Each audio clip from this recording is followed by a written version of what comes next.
घरोघरी मातीच्या चुली या मालिकेच्या आजच्या भागामध्ये आपण पाहत आहोत. ऐश्वर्या कावेरीला म्हणत असते, तुला फक्त जानकीच्या मनात काय आहे आणि जानकीचीच भाषा कळते, तुला तिचाच कळवळा आहे. आणि आत्ता बघ, डॅडांना माझ्या मनातलं सगळं कळतं. आता डॅडा बघ काय करतायत ते. असं म्हटल्याबरोबर लगेचच सयाजी तिथे भिंतीला अडकवलेली बंदूक घेतात आणि ती बंदूक घेतल्यानंतर कावेरी म्हणते, अहो तुम्ही काय करताय हे. तेव्हा सयाजी म्हणतात, अगं काय करतायत असं का विचारतेस. त्या सारंगने माझ्या पोरीशी लग्न करून फसवलं नाही तर त्याने खूप मोठं पाप केलंय. मग त्याला त्या पापाची शिक्षा द्यायला नको का. आता बघ मी काय करतोय तर. इकडे कावेरी थांबवण्याचा प्रयत्न करते पण सयाजी मात्र काहीच ऐकायला तयार नसतात. तेव्हा कावेरी अडवण्याचा प्रयत्न करत असताना ऐश्वर्या कावेरीचा हात पकडते आणि म्हणत असते, नाही ह्या गोष्टीमध्ये तू पडायचं नाहीयेस. तेव्हा लगेचच सयाजी आता सारंगच्या पाळतीवर आणि सारंगला धडा शिकवण्यासाठी तिथून बाहेर पडलेले असतात. कावेरीला मात्र खूप मोठा धक्का इथे लागलेला असतो. तर आपण पाहतो की आता त्या तलावाच्या किंवा त्या मंदिराच्या जिथे ऐश्वर्याने असं सांगितलं होतं की लताबाई इथे पाण्यात ढकलून देणारी दुसरी तिसरी व्यक्ती कोणी नसून जानकी आहे, त्या तलावाच्या ठिकाणी जाऊन इथे जो श्रावणी सोमवार होता त्या दिवसचं CCTV फुटेज ह्या दोघांनी मिळवलेलं असतं आणि इथे त्यांच्या हाती खूप मोठा पुरावा लागलेला असतो. तेव्हा सौमित्र म्हणत असतो, आता बघ हा पुरावा मी कोर्टामध्ये सादर केला की सगळं काही आपल्या बाजूने होईल आणि हा मोठा खूप पुरावा आहे. हे सगळं काही सिद्ध करण्यासाठी आणि ह्या सगळ्या गोष्टी आता इथे आपल्याच बाजूने व्यवस्थित होतील असं इथे तो बोलतो. तेवढ्यात आता इकडे ऋषीला पोलिसांचा फोन आलेला असतो. आता इकडे इन्स्पेक्टर म्हणत असतात, तुम्हाला एक मोठी गोष्ट सांगायची आहे आणि ती म्हणजेच की इथे सयाजी काकांची बेल देऊन सुटका केलेली आहे ऐश्वर्याने. खूप सारे पैसे दिलेत आणि त्यामुळे तुम्ही थोडंसं अलर्ट राहा. इथे असंही सांगण्यात आलेलं आहे की इथे ते फक्त आणि फक्त बदला घेण्यासाठी इथून बाहेर पडलेले आहेत. त्यामुळे प्लीज काळजी घ्या तुम्हा सगळ्यांचीच आणि विशेष म्हणजेच की इथे सारंगची. असं सांगितल्यानंतर आता इकडे ऋषिकेशला खूप मोठा धक्का बसतो. तो विचार करतो की सयाजी काकांची बेल कशी झाली. हो, सयाजी काकांची बेल झालेली आहे. इथे ऐश्वर्याने खूप सारे पैसे भरलेत आणि त्यांची बेलवर सुटका करून घेतली. तेच सांगण्यासाठी मी तुम्हाला फोन केलाय. तर आपण पाहतो की आता ओटी भरण्यासाठी मंदिरामध्ये जानकी, नाना, अवंतिका आणि सारंग निघालेले असतात. हे चौघे निघाले असतानाच आता पावसाळ्याचे दिवस असतात, खड्डे खुड्डे रस्त्यावर खूप झालेले असतात. तेव्हाच सारंगच्या गाडीचं टायर इथे हवा गेलेली असते बहुतेक आणि त्यामुळे तो खाली उतरून चेक करतो. आता गाडीतून खाली उतरल्याबरोबर त्याच्या डोक्यावरच बंदूक ताणून सयाजी काका उभे असतात. सारंग खूप घाबरलेला असतो आणि सारंग घाबरल्यानंतर लगेचच नाना गाडीतून खाली उतरून येतात. जानकी, अवंतिका ह्या दोघी सुद्धा पटकन गाडीतून खाली उतरून येतात. तेव्हा सयाजी म्हणतात, काय रे बेन्या, काय केलंयस तू. तुझी लायकी नसताना सुद्धा इथे तुला तुझं लग्न माझ्या पोरीसोबत मी लावून दिलंय आणि लायकी नसताना लग्न लावून दिलं तर तू हे असं केलेलं आहेस. माझ्या पोरीला फसवलं, माझ्या पोरीला फसवून माझ्या पोरीचा अपमान करून इथे तिला घराबाहेर काढण्याची तुमची हिंमत कशी झाली, असं इथे सयाजी काका बोलत असतात आणि इथे सारंगच्या डोक्यावरच बंदूक रोखून असतात. तेव्हा नाना म्हणतात, काय करतोयस तू, हे सोड लवकर. काय करतोयस म्हणजे, अगदीच बरोबर करत आहे मी, काही चुकीचं केलं नाहीये. ह्याचं खोटं मेल्याची बातमी इथे तुम्ही सांगितली आणि माझ्या पोरीविरुद्ध कटकारस्थान केले आणि तिला घराच्या बाहेर हकललं, असं सयाजी काका म्हणत असतात. तेव्हा नाना म्हणतात, अरे तुझ्या पोरीनं काय काय केलेलं आहे ते बघ अगोदर. तुझ्या पोरीची हे सगळं करण्याची आणि तिला आमच्या घरामध्ये राहण्याची तिची लायकी तरी आहे का, आणि म्हणूनच तिला घराबाहेर काढलंय. पण नाही, आज ह्याच्यामुळे हे सगळं झालेलं आहे ना, ह्याच्यामुळेच हे सगळं झालंय, तर मग मी ह्याला संपवतो. तेव्हा आता सारंग म्हणत असतो, सयाजी काका तुम्ही असं नाही करू शकत, बंदूक खाली घ्या. आणि तेव्हा इकडे आता लगेचच जानकी पुढे येते. जानकी म्हणत असते, सयाजी काका सारंग भाऊजींना सोडा, तुम्ही हे असलं काही करू शकत नाही. तेव्हा सयाजी काका जानकीवर बंदूक रोखून धरतात. तेव्हा ते म्हणत असतात, बरोबर बोलतेस तू जानकी, हे सगळं त्याच्या बाबतीत नाही केलं पाहिजे, हे सगळं तुझ्या बाबतीत केलं पाहिजे, कारण ह्या सगळ्या गोष्टी तुझ्यामुळे घडलेल्या आहेत, ह्या सगळ्याच्या मागे तूच आहेस ना. तुझ्यामुळे माझ्या पोरीला काय काय काय काय करावं लागलेलं आहे, तुझ्यामुळे माझ्या पोरीचं लग्न ह्या पोराबरोबर लागलंय आणि तूच ह्या सगळ्या प्लॅनचा मास्टर माइंड आहेस ना. मग काही नाही, तुला चांगला धडा शिकवायला पाहिजे, असं आता इथे ते बोलत असतात. असं बोलल्याबरोबर लगेचच ऐश्वर्या मध्ये पडते आणि ऐश्वर्या म्हणत असते, नाही डॅडा, तुम्ही आत्ता हिच्यासोबत असं काही करू नका, कारण तुम्हाला एक गोष्ट सांगू, हिला एवढं सहजासहजी मरण मला द्यायचं नाहीये. हिला अशा मरण यातना मला द्यायच्या आहेत ना की त्या पाहून ऐकून ही हादरली पाहिजे. एवढ्या सहजासहजी मी हिला मरण देणार नाही, कळलं. आणि तेव्हा ऐश्वर्या म्हणते, एवढ्या सहज हिला मरण दिलं तर मग कसं होणार आहे. तिने खूप मोठा गुन्हा केलाय, तिने ह्या ऐश्वर्यासोबत पंगा घेतलाय आणि आत्ता तर तिला वाटतंय की ती सगळा खेळ जिंकली, पण नाही, मला पुन्हा एकदा रणदिव्यांच्या कुटुंबामध्ये पाय ठेवायचा आहे. आणि पुन्हा एकदा रणदिव्यांच्या कुटुंबामध्ये मी पाय ठेवल्यानंतर आणि सगळी प्रॉपर्टी माझ्या नावावर केल्यानंतर इथे मगच सगळ्या गोष्टी इथे व्यवस्थित होणार आहेत. एकदा का रणदिव्यांची प्रॉपर्टी माझ्या नावावर केली आणि ह्या लोकांना धुळीस नाही मिळवलं ना, तर नाव ऐश्वर्या लावणार नाही, असं इथे ती बोलत असते. ह्या सगळ्या गोष्टी बोलत असताना आता इकडे ती म्हणत असते, अच्छा तू असं करणार आहेस आणि ह्या सगळ्या गोष्टी कशा पद्धतीने करणार आहेस, असं इथे आता जानकी म्हणत असते. जानकी म्हणते, अगं काय ग, मला संपवण्यासाठी आणि माझ्यासोबत असलेला बदला घेण्यासाठी ढाल बनवून इथे तू तुझ्या वडिलांना घेऊन आलेली आहेस ऐश्वर्या. नाही, हे बघ, मी माझ्या वडिलांना घेऊन आलेली नाहीये, पण मी तुला संपवणार हे मात्र नक्की आहे. आणि तुझ्या नसानसात आणि कणाकणावर इथे फक्त आणि फक्त तुला मरण यातना मी देणार आहे, असं ऐश्वर्या बोलते. तेव्हा जानकी म्हणत असते, तुझ्या एक गोष्ट लक्षात येते का ऐश्वर्या, सुडाची भावना घेण्यासाठी त्यासाठी आपण तसं वागावं लागतं आणि एखाद्याचा बदला घेण्यासाठी आपण तसं असायला सुद्धा लागतं ऐश्वर्या. जी सुडाची भावना तू आणि तुझे वडील घेऊन फिरताय ना, ज्या निखाऱ्यामध्ये तुम्ही आम्हाला जाळण्याचा प्रयत्न करताय ना, ते निखारे अगोदर तुम्हाला चटके बसणार आहेत, त्या निखाऱ्याचे, समजलं तुला. तेव्हा ऐश्वर्या म्हणते, चटके बसण्याची इथे कोणाला परवा नाहीये ग, तुम्ही त्या फक्त त्या निखाऱ्यामध्ये जळून खाक होण्याची इथे मी वाट बघत आहे, ही मात्र गोष्ट कायम लक्षात ठेव तू जानकी. त्याच निखाऱ्यामध्ये मी तुमच्या कुटुंबाची जळून राख करणार आहे, समजलं तुला. आणि सगळं रणदिवे कुटुंब तोडून टाकणार आहे. आत्तापर्यंत वेळ तुझी होती, पण आत्ता येणारी वेळ, काळ, हे सगळं काही माझं असणार आहे, समजलं. तेव्हा जानकी म्हणत असते, वेळ कुणाची नसते ग आणि कुणासाठी थांबत नाही किंवा कुणाला सांगून येत नाहीये. आणि काय ग, तुला माझं रणदिवे कुटुंब तोडायचं आहे, तू तुझे प्रयत्न चालू ठेव, पण एक गोष्ट मात्र लक्षात ठेव, माझं कुटुंब वाचवण्यासाठी आणि माझं कुटुंब तुटू नये म्हणून मी माझं सगळं काही सत्व जे आहे ते पणाला लावेल. एक गोष्ट ऐश्वर्या नक्की लक्षात ठेव, हे बघ, सुडाची भावना ही जी काही तू घेऊन फिरतेस ना, होऊयात आता काय होतंय ते, तुझा हा अहंकार जिंकतोय का माझ्या कुटुंबावर असलेलं प्रेम, विश्वास आणि आमची एकी, हे सगळं काही जिंकते, बघूया. तेव्हा ऐश्वर्या म्हणत असते, बघूया ना, असं म्हणून ती तिथून निघून जाते. ती तिथून निघून गेल्यानंतर इकडे मात्र आता सगळ्यांना ऐश्वर्याचं हे सगळं काही वागणं खूपच शॉक लागल्यासारखं असतं. तर इकडे दुसऱ्या बाजूला आपण पाहतो की आता इकडे लताबाईंसाठी जी माया आहे तिने थोडंसं जेवायला आणलेलं असतं आणि लताबाईंसाठी मायाने जेवायला आणल्यानंतर लताबाई रडायला लागलेल्या असतात. माया म्हणत असते, हे बघा काकू प्लीज रडू नका, खाऊन घ्या ना थोडंसं. पण लताबाई म्हणत असते, नाही मला इथे खायचं नाहीये, माझी इच्छा नाहीये ग खाण्याची. हे बघा काकू प्लीज असं करू नका, असं वागू नका ना, तुम्हाला थोडं तरी इथे खावंच लागणार आहे. पण कसं ग, काय करायचं, मला काहीच गोष्टी कळत नाहीयेत. माझी मुलगी कुठल्या अवस्थेत असेल, काय असेल कळत नाही.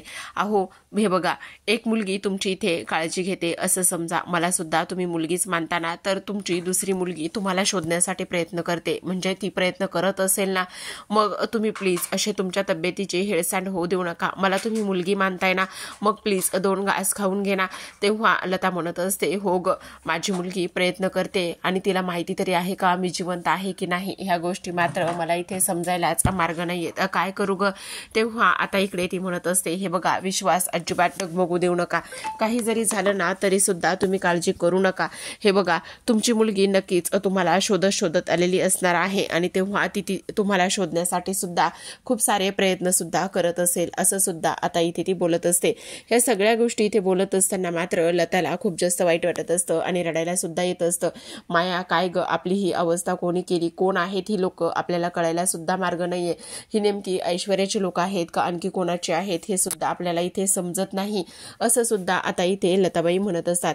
आता तर इथून बाहेर पडण्यासाठी कुठला मार्ग सुद्धा दिसत नाही. काय करायचं ग माया? असं म्हटल्यानंतर माया आता लताबाईंना समजावून सांगत असते आणि 2 घास खा आणि असं म्हणून ती आग्रह करत असते. तेव्हाच आपण पाहतो की आता इकडे मायाने व्यवस्थित लताबाईंना समजावून सांगितलेलं असतं, पण प्रेक्षकांनो किती नाही म्हटलं तरी सुद्धा इथे आता लताबाईंना जानकीची खूपच जास्त आठवण येत असते.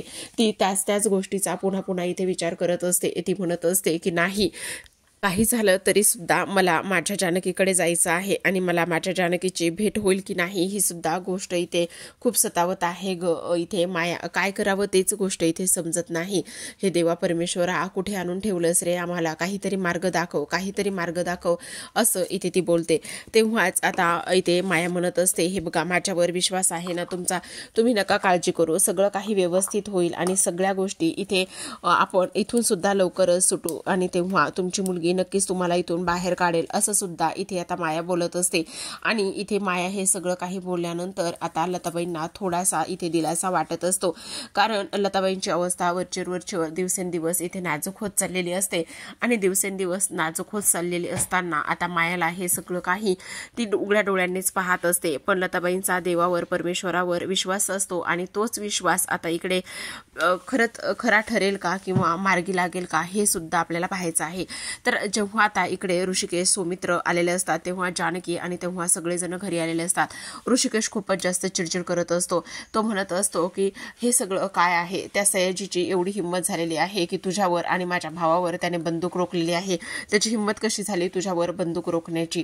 तेव्हा मी त्याला सोडणार नाही, आत्ताच्या आत्ता जातो आणि त्याला चांगलाच जाब विचारतो, असं ऋषिकेश म्हणत असतो. तेव्हा जानकी म्हणत असते, 1 मिनिट ऋषिकेश, प्लीज असं करू नका.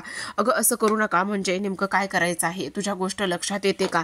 तेव्हाच आता सौमित्र म्हणत असतो, हे बघ दादा, त्याने बंदूक रोखली म्हणून आपण बंदूक नाही हातामध्ये घेऊ शकत आणि सगळ्यात महत्त्वाची गोष्ट म्हणजेच की ते कायद्यामध्ये बंदुकीला उत्तर देणं हे गरजेचं नाहीये. ते आत्ता आपल्याला काय करत आहेत तर फक्त आणि फक्त इथे उकसवण्याचा प्रयत्न करत आहेत. तेव्हा जानकी म्हणत असते, हो अगदीच सौमित्र भाऊजी बरोबर बोलत आहेत, त्याने बंदूक उचलली म्हणून आपण लगेचच त्याला जाब विचारायला जायचं नाही. तेव्हाच ऋषिकेश म्हणत असतो, मग काय करायचं? ह्या सगळ्या गोष्टी अशा सोडून द्यायच्या का? हे सगळं काही आपण फक्त उघड्या डोळ्यांनी बघत राहायचं आहे का? नाही, मी हे सगळं काही असं उघड्या डोळ्यांनी नाही बघू शकत, मला हे सहन नाही होतंय. आणि जर तुला काही झालं असतं तर नानासोबत होते, नानांना काही झालं असतं तर काय करायचं होतं? ह्या सगळ्या गोष्टी त्यांनी या पद्धतीने केलेल्या आहेत. बोल ना, काय करायचं होतं जानकी? आता हे सगळं काही बोलत असताना जानकी म्हणत असते, प्लीज ऋषिकेश, जरा सावरा स्वतःला आणि थोडंसं शांत व्हा. हे बघा, जे काही झालेलं आहे ना ते माहिती खूपच चुकीच्या पद्धतीने झालेलं आहे, पण आत्ता तर आपल्याकडे कुठलाच पर्याय शिल्लक नाहीये किंवा आता आपण काहीच बोलू शकत नाहीये. हे बघा, हे सगळं ती का करत आहे? अगं वेडीयेस का तू? जर ऐश्वर्या मध्ये पडली नसती तर काय झालं असतं? ऐश्वर्या मध्ये पडली नसती तर त्या सयाजीने तुझ्यावर बंदूक चालवली असती, ही गोष्ट तुझ्या लक्षात येते का? तेव्हा इकडे जानकी म्हणत असते, तुम्हाला एक गोष्ट सांगू का? ते फक्त आणि फक्त इथे आपल्याला उकसवण्याचं काम करत आहेत.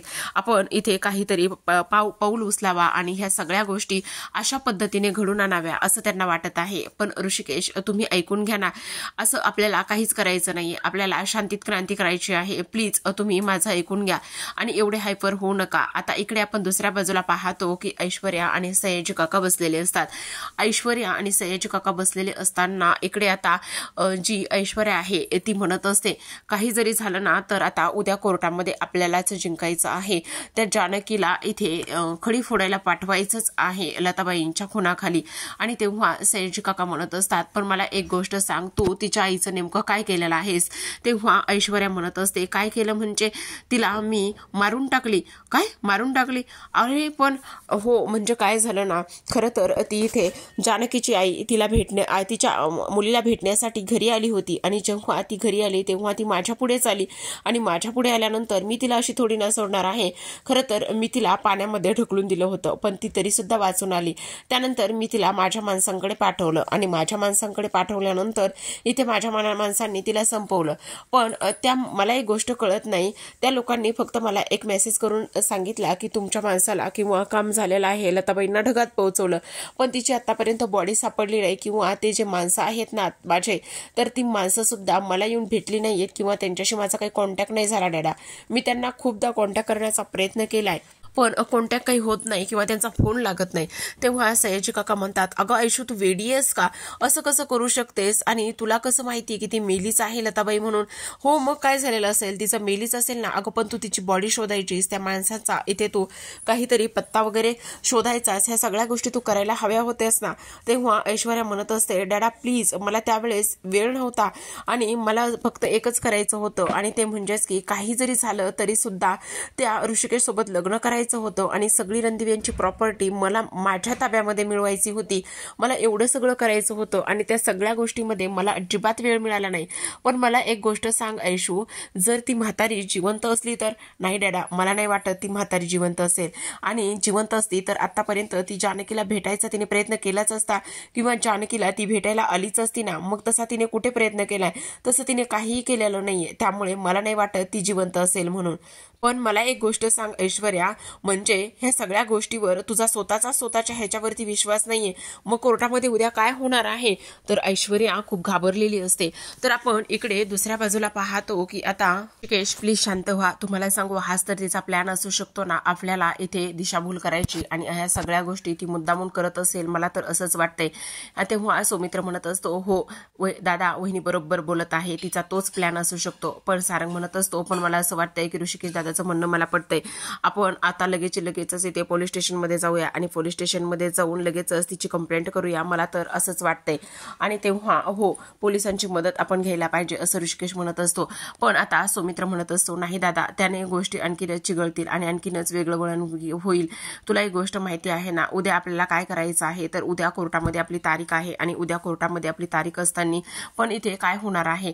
तेव्हा आता इकडे माझ्यावर विश्वास ठेव दादा, मी वहिनीला काही होऊ देणार नाहीये आणि वहिनीला मी नक्कीच इथे निर्दोष सिद्ध करेल, आणि तेव्हा वहिनीला मी शिक्षा अजिबात होऊ देणार नाही असं इथे सौमित्र बोलत असतो. तेव्हा अवंतिका सुद्धा म्हणत असते, ऋषिकेश दादा प्लीज तुम्ही विश्वास ठेवा सोमीवरती. सोमीला जो काही इथे पुरावा मिळाला आहे ना, त्या पुराव्याच्या बेसिकवरती एवढा स्ट्रॉंग पुरावा मिळालेला असल्या कारणाने सोमीवरती विश्वास ठेवा, तो नक्कीच वहिनीला काही होऊ देणार नाही आणि ह्या सगळ्या गोष्टीतून इथे तो सुखरूप बाहेर सोडेल. तेव्हा जानकी म्हणत असते, आपल्याला ह्या सगळ्या गोष्टींचा आता इथे विश्वास करायला पाहिजे, आणि तेव्हा सौमित्र भाऊजीवरती सुद्धा विश्वास ठेवायला पाहिजे. ऐश्वर्याचे ह्या सगळ्या गोष्टी आणि हे सगळे कारनामे आपल्याला हाणून पाडावेच लागणार आहेत. काही जरी झालं ना तरी सुद्धा उद्याची खूप मोठी लढाई आपल्यासाठी आहे असं जानकी ऋषिकेशला समजावते आणि थांबवण्याचा प्रयत्न करते.